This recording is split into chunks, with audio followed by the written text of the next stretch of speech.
Dès que tu cherches où ouvrir un compte à l'étranger, on t'envoie à Singapour. Alors oui, Singapour, effectivement, c'est le meilleur système bancaire du monde. Mais c'est aussi, on va le voir, pour la plupart des gens qui regardent cette vidéo, la pire décision qu'ils puissent prendre. Ouvrir un compte offshore, c'est assez facile, mais en ouvrir un qui ne fasse pas de toi une cible, ça on va le voir, c'est une toute autre histoire. Il y a les pays que tout le monde te recommande et où ton argent est en danger, ça je le vois passer en consultation tous les mois. Et il va y avoir deux chiffres qui vont décider de si Singapour est pour toi ou non. Quand tu les verras, tu comprendras pourquoi presque personne n'a rien à y faire. On va faire le classement complet du pire au meilleur, les pays à fuir, ceux qui te mettent sous surveillance et où aller vraiment. Mais avant ça, je vais tuer le fantasme qui fait tout foirer. Une précision, ça c'est de l'information générale, c'est pas un conseil adapté à ta situation. La tienne mérite d'être regardée de près, on en reparlera à la fin. Première partie, qu'est-ce que c'est vraiment un compte offshore? Et on va poser ensemble les bases parce que ce mot, il fait fantasmer tout le monde, mais 90% des gens se trompent sur ce que c'est. Un compte offshore, c'est tout simplement un compte bancaire qui est ouvert dans un pays qui n'est pas ton pays de résidence fiscale. C'est tout. Exemple, tu vis en France, tu ouvres un compte au Luxembourg, c'est un compte offshore. Et ça, c'est 100% légal, à une condition, le déclarer, et ça, c'est via le formulaire 3916. On va y revenir. Offshore, ça ne veut pas dire caché, ça c'est illégal, confère affaire Cahuzac, ça veut dire ailleurs. Et c'est là toute la question et tout le sujet de cette vidéo, c'est ailleurs, mais ailleurs. Déjà, qu'est-ce qui change par rapport à ton compte classique? La juridiction. Ton argent, il est soumis au droit bancaire du pays de la banque, pas au droit français. C'est ça qui change tout, en bien comme en mal. La garantie des dépôts. En France et dans l'Union européenne, tes dépôts sont garantis à 100 000 € par banque. Ailleurs, elle peut être plus faible, plus forte ou même théorique. Les services, accès à d'autres marchés, à des banques privées, multidevises, des choses que ta banque française ou ta banque de quartier ne fait pas forcément. Qu'est-ce que ça peut t'apporter et qu'est-ce que ça te coûte? On va voir le vrai avantage, si on parle cash, c'est vraiment la diversification. Tout ton argent des banques françaises, c'est tout ton patrimoine exposé à un seul système, un seul état, une seule devise. Et si tu crois que c'est théorique, je vais te donner 3 exemples. Chypre, en 2013, pour sauver les banques, on est allé chercher de l'argent chez les déposants eux-mêmes. Grèce, 2015, on a eu un contrôle des capitaux, les retraits étaient limités à 60 € par jour. Et la France, depuis 2016, la loi Sapin 2, avec son article 49, permet au Haut Conseil de la stabilité financière de suspendre temporairement les rachats sur les contrats d'assurance vie en cas de crise menaçant la stabilité du système. Ton argent est là, mais tu ne pourras pas y toucher. Le reste des avantages, par exemple le multidevise sans frais de change permanent, l'accès à des services indisponibles en France, ou par exemple si tu veux préparer une expatriation en ayant ta banque avant de partir. Et également une vraie protection juridique, un créancier français ne saisit pas un compte étranger aussi facilement qu'un compte BNP. C'est de la protection, pas de la dissimulation. Après les avantages, maintenant les inconvénients. Les obligations déclaratives, le 3916 chaque année, sinon c'est 1 500 € d'amende par compte et par an, et jusqu'à 10 000 € si le pays est non coopératif. Zéro secret, on va y venir dans une minute, le secret bancaire, ça devient un mythe. Les tickets d'entrée et les frais, les bonnes banques ne prennent pas de petits comptes ou de petits montants, et les banques qui prennent tout le monde sont rarement les bonnes. Le profil que ça donne, mal choisi ton compte offshore, fait de toi une cible prioritaire du fisc, on va y revenir. Tu remarqueras un point qui n'est pas dans la liste des avantages, c'est payer moins d'impôts. Et oui, un compte bancaire, ça ne change rien à ta fiscalité. Ta résidence fiscale personnelle, oui, là où est établi le siège de l'entreprise, également, mais un compte bancaire, non. Et la discrétion non plus, le fameux secret bancaire. Écoute bien cette partie, c'est celle que tout le monde zappe, et sans elle, le classement, il ne veut rien dire du tout. Partie 2, donc, le compte secret n'existe plus. Avec le CRS, ça c'est l'échange automatique d'informations, plus de 100 pays transmettent automatiquement les données bancaires au fisc, là où tu es résident fiscal, et dans notre exemple, tu es résident fiscal français. Concrètement, tu ouvres un compte à Singapour, la banque identifie ta résidence fiscale française, et elle envoie à Bercy ton nom, ton numéro de compte, ton solde au 31 décembre et les revenus versés chaque année automatiquement sans que personne n'ait rien demandé. Donc le critère discrétion, le critère compte caché, il est complètement mort. Les vrais critères, maintenant, il y en a 3. La solidité de la banque, le risque de gel et l'image du pays aux yeux du fisc. Le plus vicieux dans tout ça, c'est que les pays qu'on vous recommande, ce sont souvent les pires sur ces 3 critères. Maintenant qu'on a vu ça, on attaque le classement.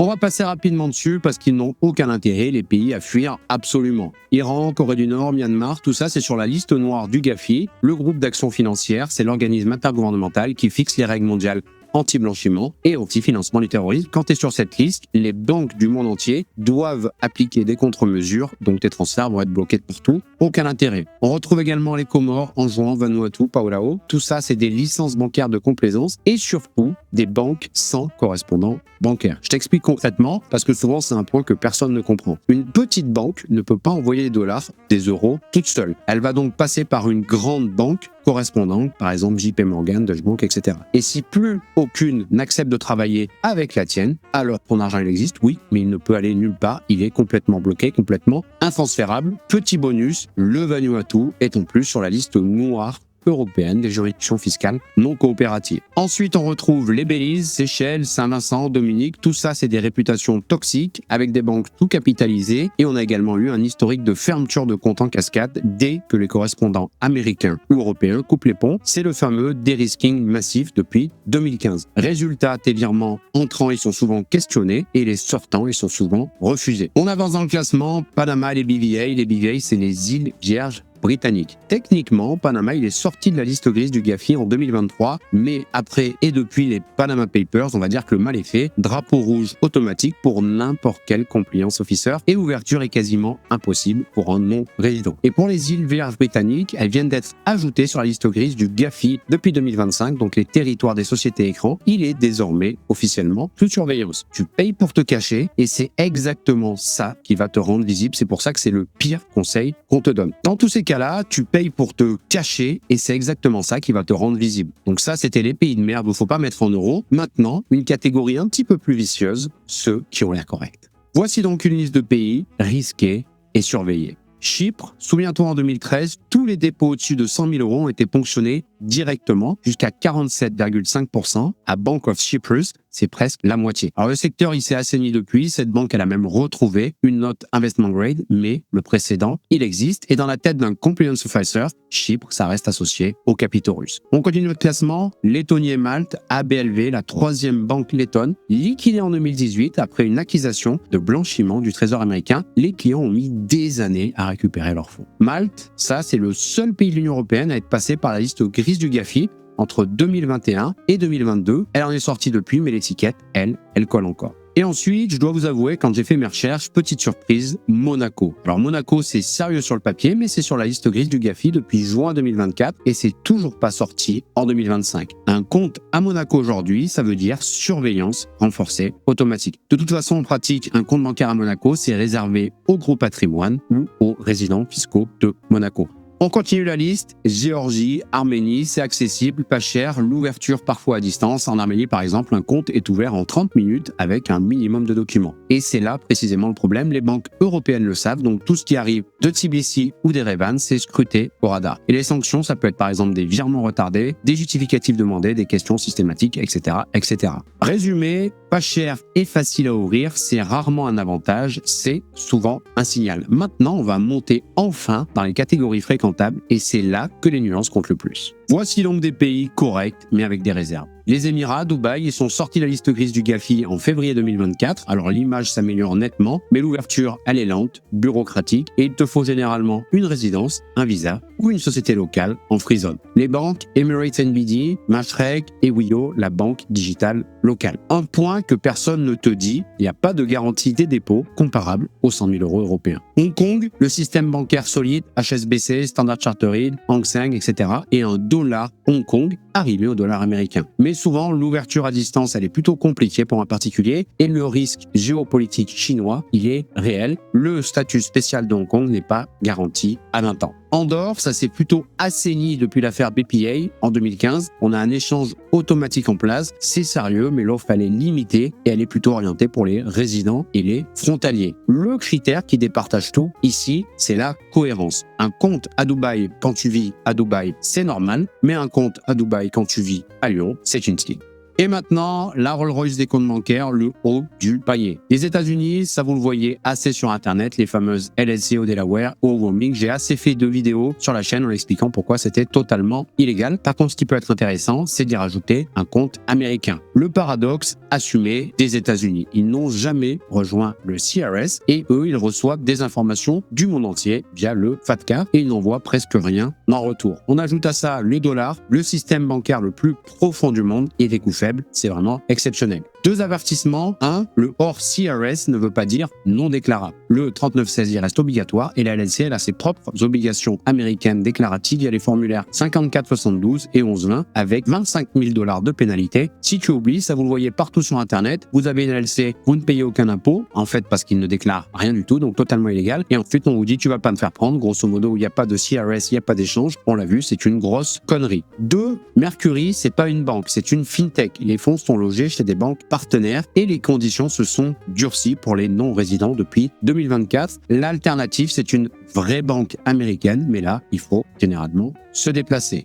On continue le classement, Luxembourg et Liechtenstein. Ici, on a une stabilité politique maximale, c'est AAA, on a du private banking multi-devise, très sérieux. Le Liechtenstein, il t'offre même le franc suisse sans être la Suisse. Le prix à payer pour ces comptes, on va dire haut de gamme, c'est des tickets d'entrée élevés, souvent à partir de 250 000 €. Historiquement, et toujours en tête des classements, la Suisse, c'est toujours la référence. On a une stabilité politique multiséculaire, le franc suisse, avec des garanties de dépôt de 100 000 francs suisses via Easy Suisse. UBS et les grandes banques cantonales pour les gros dossiers, ça peut être avantageux. Certaines ont même une garantie illimitée du canton. Et pour un non-résident, on va dire normal, Simbank, on peut ouvrir à distance à partir de 5 000 à 10 000 francs suisses selon le type de compte. Tout ça, c'est à vérifier. Nuance, le Crédit Suisse, il a quand même disparu en 2023, mais l'État a organisé le sauvetage en un week-end sans qu'un seul déposant perde un seul franc suisse. Singapour, on y vient. Objectivement, oui, c'est le meilleur système du monde. Un État noté AAA, la masse, le régulateur le plus strict d'Asie et des banques parmi les mieux capitalisées de la planète. DBS, OCBC, UOB,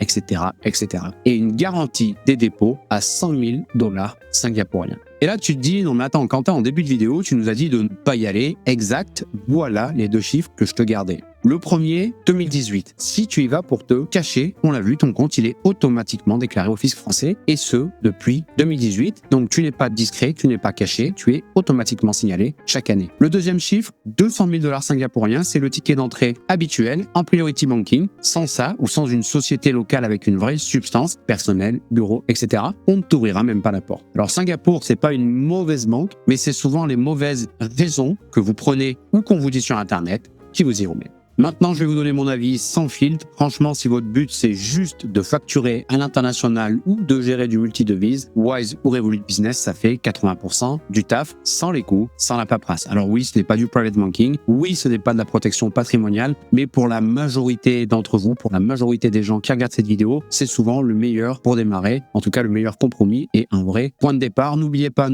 la meilleure protection, ce n'est pas l'opacité, c'est un dossier propre qui n'attire aucun contrôle. Qu'est-ce qu'il faut retenir? 3 choses. 1. Le compte secret n'existe plus. Le CRS, on l'a vu, déclare tout automatiquement et chaque année. 2. Le danger, c'est pas forcément là où tu crois. Les paradis faciles rendent ton argent intransférable ou suspect et tout ce qui est haut du panier, Singapour, la Suisse, le Luxembourg, c'est déjà déclaré et très sélectif. Donc une bonne banque, ce n'est pas forcément la même chose qu'une bonne raison d'y aller. Et 3. Arrête de chercher à te cacher. Cherche à ne pas être une cible. Un pays non stigmatisé, cohérent avec tes résidences, avec ta structure, avec ton activité et une déclaration.